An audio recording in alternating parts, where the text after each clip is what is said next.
Terkait proyek pembangunan PSEL di Kota Palembang yang dimulai pada Oktober 2024, Kepala DLH Kota Palembang menargetkan PSEL akan beroperasi pada Oktober 2026 dan bisa menangani 800 ton sampah per hari di tahun pertama.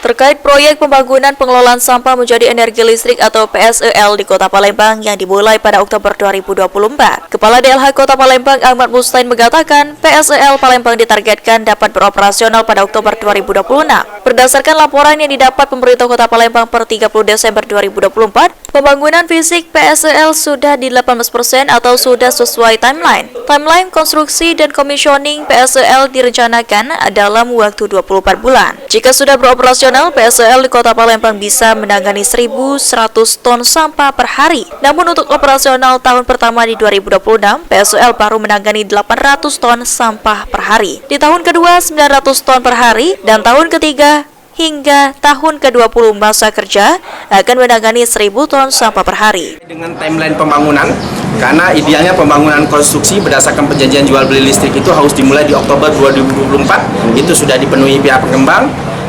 Dengan waktu 24 bulan konstruksi plus commissioning. Mudah-mudahan Oktober 2026 PLTSA atau PSEL Kota Palembang sudah bisa beroperasional untuk menangani 800 ton sampah per hari. Kepala DLH Kota Palembang menegaskan jika PSEL mampu memproduksi 20 MW, namun yang diperjanjikan ke PLN hanya 17,7 MW yang menjadi salah satu penopang listrik di Kota Palembang. Sandi Pratama, PAL TV.